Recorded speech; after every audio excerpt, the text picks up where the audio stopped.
Education Center Education Assistant.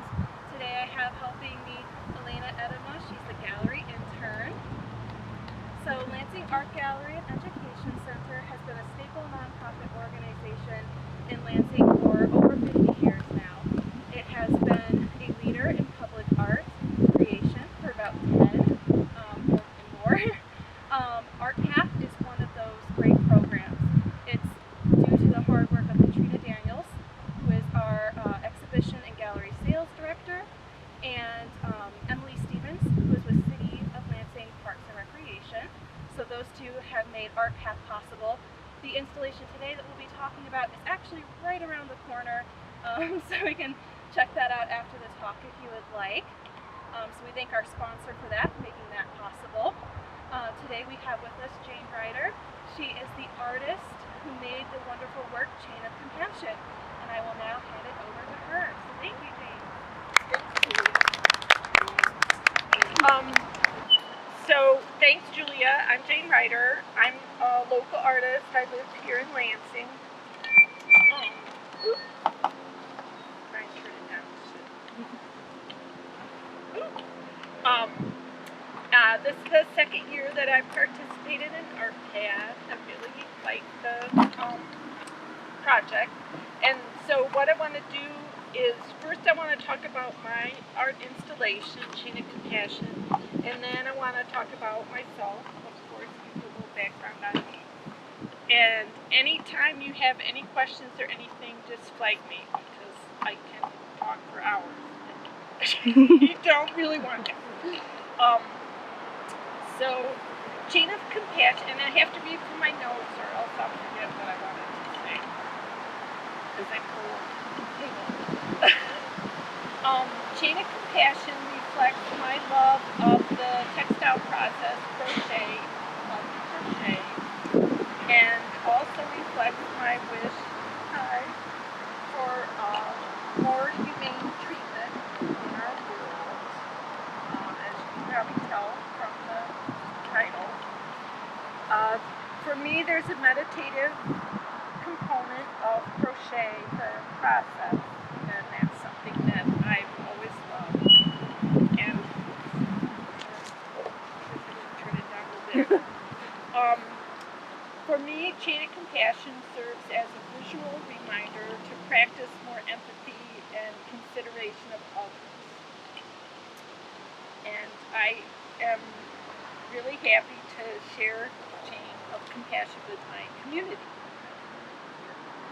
The idea behind Chain of Compassion percolated for over a year before it ripened into its current state. In reaction to what I interpret as divisiveness in our current world and political state, I initially thought of making a fence, building a wall. But it's all kind of evolved into the Chain of Compassion, and I use recycled materials often in my artwork. So the crochet hearts incorporate recycled plastic bags from Kroger, because Kroger has the right color of plastic, so and the proper texture. So I gathered over 300 Kroger bags from a couple of very generous friends, and I had started saving them in January because I shop at Kroger. And then I used got a stretch of 100 feet of plastic chain that you'll see on the piece. I want to believe that the shape of the heart is repeated over and over again, but they're individual personalities with the yarn that I use, or the plastic bags or fabric strips. So I think that variation in each heart helps keep the viewers interested, that it makes it more interesting for you as you're walking by and looking at the chain. I also want viewers to enjoy kind of the big picture, the entire chain, seeing the entire 100 feet. And I highly recommend standing on the bridge and looking down. That's kind of fun to get a different viewpoint of it.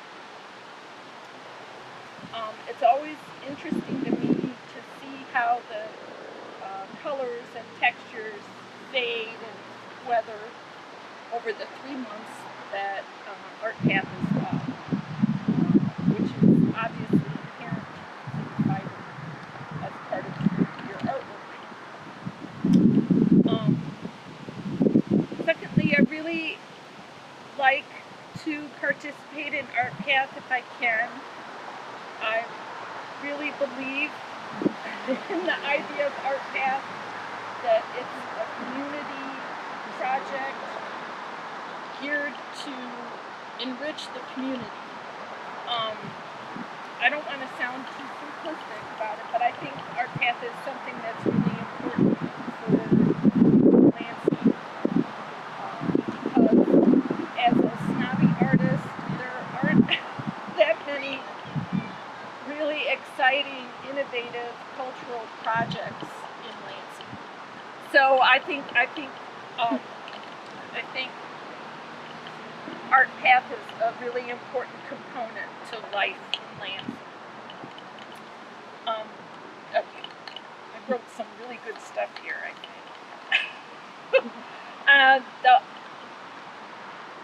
Obviously with ARTpath, you're challenged to interact with a very specific space.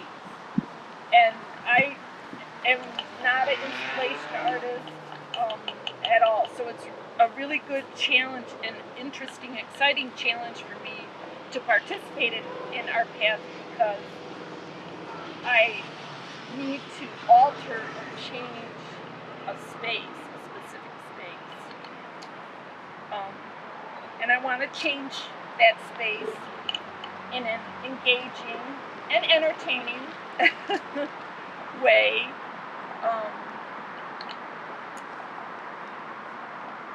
And ARTpath pushes me to use my talents to their advantage. I think my skills and my resources are well applied to ARTpath. That's what I want to believe. And additionally, also, I have to address my physical abilities when I'm thinking about an ARTpath project or ARTpath installation. And being realistic about what I can accomplish with the resources I have. It's imperative for me to make things by hand, and for others to be able to see that it's made by hand. So that's just something else I was thinking about. So if nobody has any questions, I'm going to talk about myself. We'll carry on here. Shirley, there's a chair. I was trying to We all know you're late, Shirley. You can sit in the chair.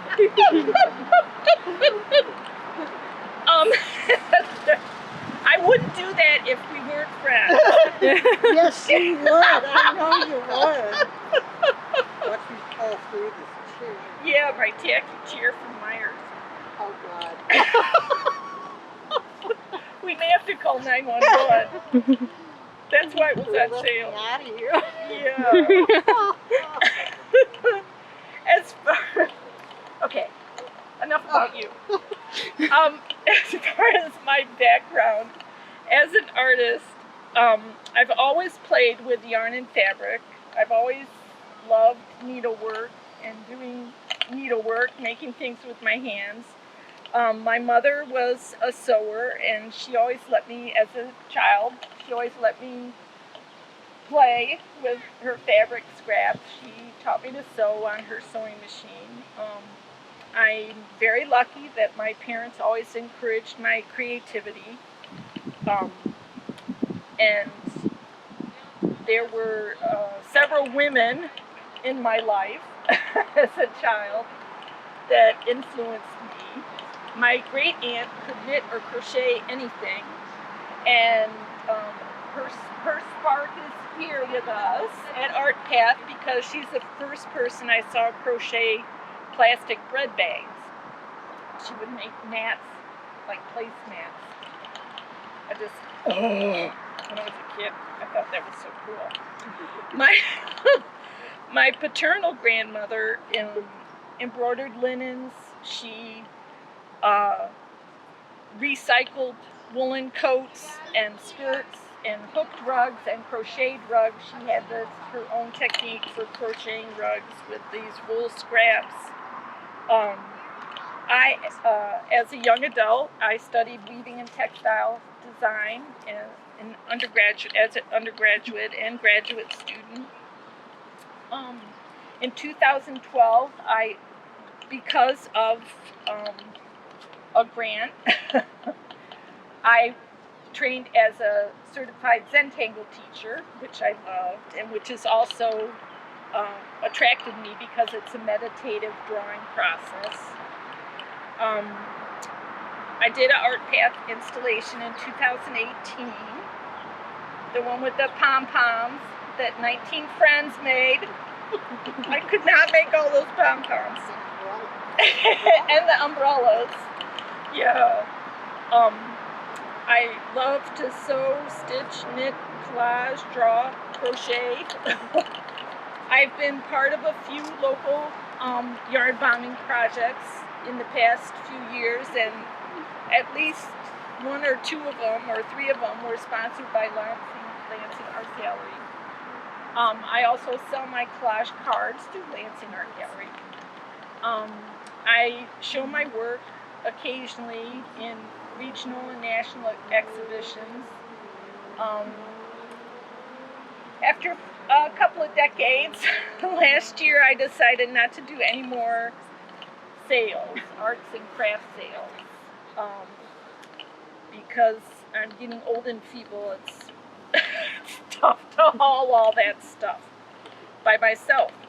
I don't make a living from my art, as opposed to Doug DeLinde, if you were here for his talk.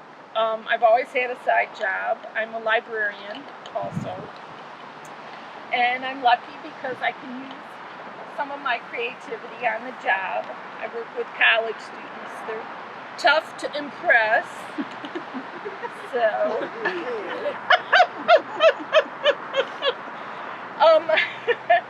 I don't really have too many creative blocks, but I do like to be inspired.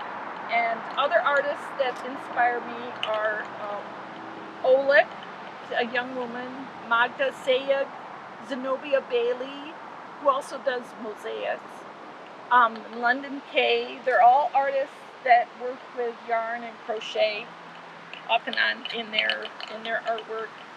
I love their colorful patterns, their large scale. I don't know if you've ever seen a photograph online. Magda Sayeg is the artist that covered an entire bus with crochet, colorful crochet, about a decade ago. Yayoi Kusama of Japan is still alive. She's ancient, but she's the queen of patterning and color. I love her work. El Anatsu from Ghana is a sculptor that uses recycled bottle caps, recycled salvaged metals. His work is fascinating, and they're huge. I've only been able to see one in a museum, but they're supposed to be wall size. They're incredible because it's all tiny little handwork. Dead artists, 20th century artists that inspire me are Klee, Dubuffet, Klimt, Matisse, and I love Sonia Delaunay. Looking at their art helps to keep me inspired. If I have a downtime, I like to look at their artwork. Teaching art to others is a very stimulating activity too, and that you can't help but be inspired by students. 99% of them are amazing. Absolutely amazing. And of course, I love seeing art exhibits, art museums. That's my thing. My mother always took me to museums and art shows since when I was little. So I guess she groomed me. I also take classes or workshops off and on because for me, in my opinion, it's really important to try new things because I tend to obsess and I can get in a rut of doing the same thing over and over and over again, which can be good, but can be not good. Being in lockdown this year has been very strange because I'm accustomed to going out into the world and, interacting with a class or teaching a class and getting a lot of, feedback energy. So I've been doing online classes or staring at YouTube for many hours this year, which is strange. As far as promoting my artwork to the outside world, I have limited technical abilities and I use selected social media. So I use Facebook and Pinterest, YouTube. I'm really inept at Instagram, and I have, it drives me crazy, but I have a website, and I think I have the most success with that. I don't know if you're aware of her, but there's a fabulous artist in East Lansing, Catherine Darnell, and she designed my logo, which is, you'll see on my card in your freebie giveaway plastic bag. Very expensive, custom colored plastic bags from Meyer when I got the chair. But we're also gonna walk down and look at Chain. If you haven't already, I know we've all visited several times already since June 1st.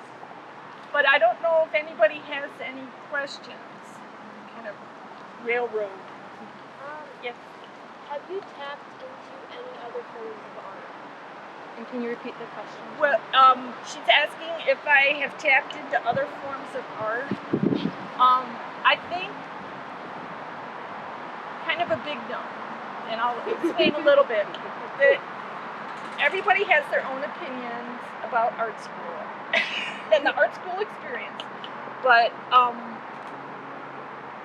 million years ago when I went to art school, you had to take classes in various media, even though you had a concentration. I concentrated on textile design, but I very quickly discovered, thank goodness tuition was not that much as it is now. I'm not a wood person, I'm not a clay person, I'm not a metal person. I like soft, fuzzy, squishy, warm things. I can't handle, when there's water and mud and like dirt involved, I can't handle it. So I do, I work with fiber, I love working with paper. So I guess I'm somewhat narrow. Pieces I've started, over the past 5 years that aren't finished, that are sitting in my workroom. But then I'll, excuse my French, I'll bug up my ass and in 4 hours I get something done that I love, and it doesn't have a lot of intricate detail in it, no. But so the same teacher that I was just talking about with the layers, she said her response is her age. She always says how old she is. That's how long it took me. So it took me 35 years to do that. Or I mean 34. I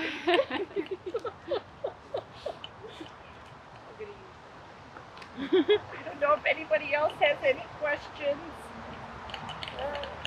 Any advice you give any beginner artists in any field? Well, I think it's, of course, this is my experience. I think it's good to try some different things. Don't lock yourself down to just doing burnished aluminum.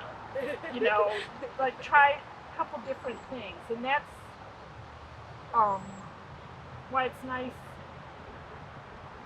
if you can even take like a one-day workshop in something you think would be really cool and it's right up your alley. You know, so that you can try out some different things first. Yeah. I don't know. That worked for me. I don't know if that's very helpful. When you approach a project, do you like pre-plan your entire endeavor, or do you kind of just let your inspiration guide you? Ouch, ouch. I'm not a good planner. I'm not real systematic. My husband and I are opposites. He's very precise and pre-planned. I'm not good at pre-planning. ARTpath is a huge challenge because you have to submit a sketch of your idea, you know, as part of your application. Right. So that's, yeah, I'm definitely much more spontaneous. Kind of, you know, go with it. So how did you go about like planning this out when like you weren't really sure where it was gonna go? Like, did it go a different way than you were kind of expecting, like along the way? Well, I'm proud of myself because I got more done than I thought I was going to do. When I finally got down to actually making an application, I thought, oh, I'll just do 50 feet. That'll take me forever. We have to get done by June 1st. But I ordered 100 feet of chain, the plastic chain that I use, cheap plastic chain. And I thought, oh, there's no way I'm ever going to fill that up. I'll just cut it. You know, nobody will know. But it was so much fun. I ended up really enjoying just kind of sitting there making parts one after the other, you know, and it all kind of went in with my pandemic brain. I don't know what time it is. I don't know what day it is. I'm just crocheting. So, I don't know if that answers. Did you say you participated in yarn bombs before? Yeah. Could you elaborate on that and how did that work? Well, one summer, Lansing Art Gallery had invited I can't remember if we applied or were invited, whatever. But anyway, several different artists adorned the trees in the Lansing Art Gallery block on both sides of the street of Washington Avenue, the city of Lansing. It was when Berg was mayor. Allowed us to decorate the trees. There weren't that many trees, but that was really fun. And of course, my approach is very simple with yarn bombing with trees. I've done a couple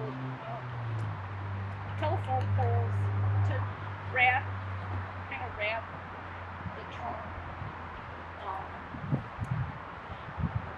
It seems like we did another one on Washington Avenue, but I can't remember exactly. And then in years past, I did the Smit and Dust at Diamonddale. It was like one telephone pole.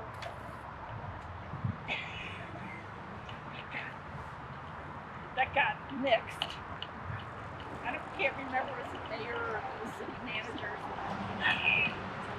So it was up for a couple of weeks.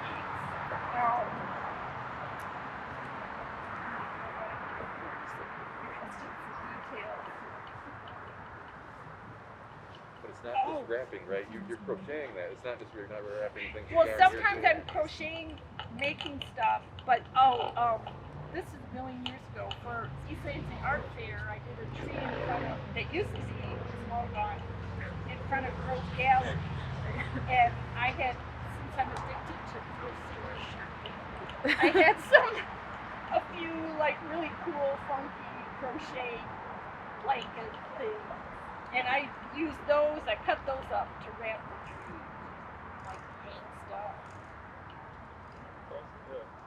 You know, smart. I don't know if that answers your question. I think it does, yeah.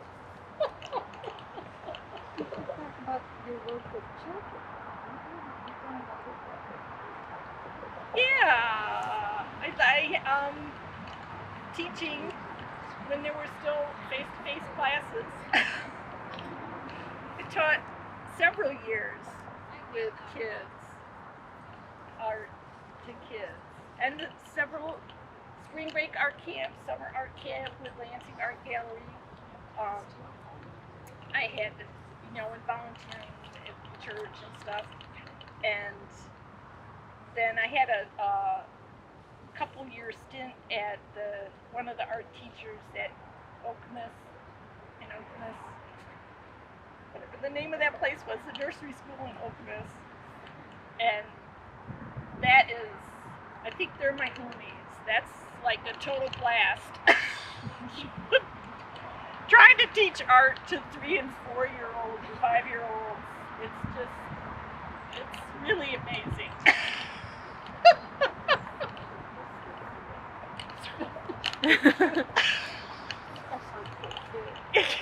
You can't move once you're in that chair. But I don't know if anybody has any questions. Well, if you care to, if you want to, we're gonna walk down to the chain on River Trail, and please take your party favor